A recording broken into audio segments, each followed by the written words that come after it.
কোন মেয়ের বাবা চাইতো যে তোমার মতো ছেলের কাছে মেয়েকে বিয়ে দেওয়ার জন্য? বলো। সব মেয়ের বাবাই তো চায় যে একটা পবিত্র যুবক চাই, আমি সৎ যুবক চাই।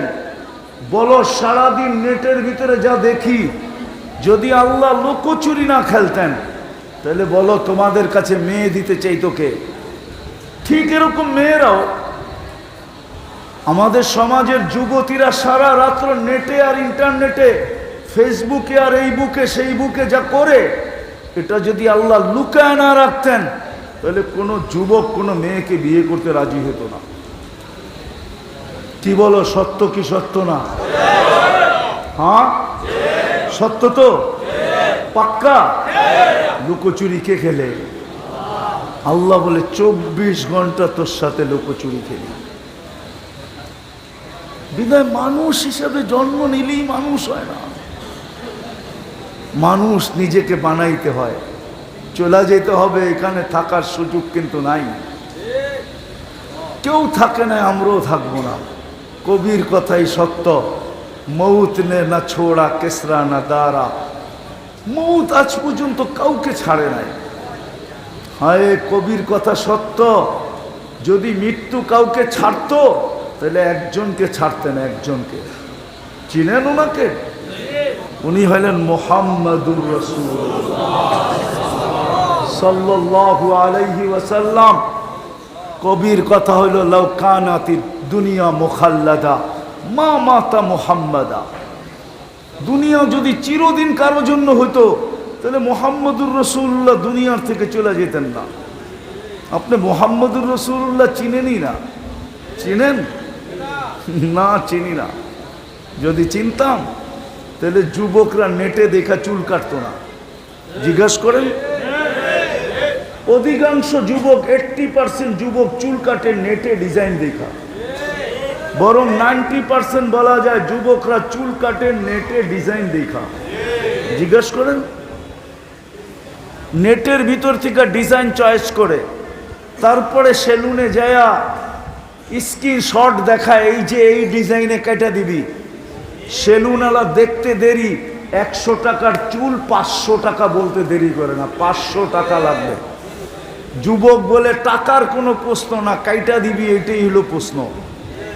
আর ঈদের সময় তো 1000 টাকা দিয়ে কাটায়। জিজ্ঞাসা করেন, 5 ঘন্টা সিরিয়ালে বসা তারপরে চুল কাটায়। জিজ্ঞাসা করেন, যদি নবীকে চিনতো তাহলে কোনোদিন নেটে দেখা চুল কাটতো না। ও তো বলতো আমাকে মুহাম্মাদুর রাসূলুল্লাহর স্টাইলে চুল কেটে দাও। বলবে কেন? বলছে চুল কাটলে প্রত্যেক চুলের বিনিময়ে সওয়াব পাবো, আর কিয়ামতের দিন দেখা হইতে দেরি, হাত পাততে দেরি করব না। বলছে কি হাত পাতবে? বলে দেখতে দেখতে দেরি, হাত পাততে দেরি করব না। আপনার স্টাইলে সারা জীবনে চুল কেটে আসছি, কি দিবেন দেন জলদি। হাত পাতার সুযোগ হইতো, নবী তো চিনি না, অথচ চোখের পানি তো ঝরাইছেন সারা জীবন আমাদের জন্য। 23 বৎসরে চোখের পানি থামে নাই কোনোদিন। আমার কাছে প্রমাণ আছে। জিবরিল মিকাইল জিজ্ঞাসা করছে, মা জালা আরা কাতাবকি, যখনই দেখি কাঁদেন কেন? বলছে উম্মতের জন্য চোখের পানি।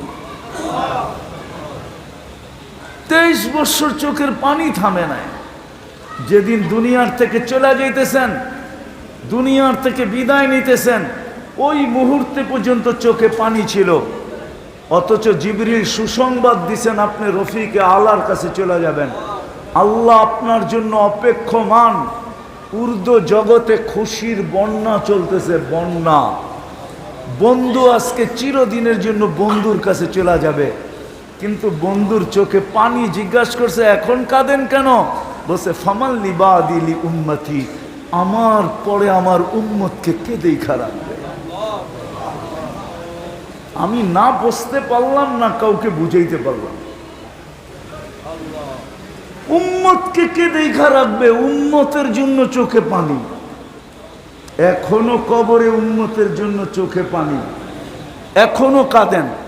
আবুলাই সামরকান্দি রহমতুল্লাহ আলাইহি লেখছেন, কবর থেকে উঠবেন কিয়ামতের দিন, ওয়া হুয়া ইয়াবকি ওয়া ইয়াকুল, চোখে পানি থাকবে আর বলতে থাকবেন, আইনা উম্মতি জিবরিল, ময়দান তো পুরা খালি, কাউকেও তো কোথাও দেখা যায় না, আমার উম্মত কোথায়? উম্মত তো জিবরিল সান্ত্বনা দিবে, বলবে মা শাক্কাল আরদা আহাদুন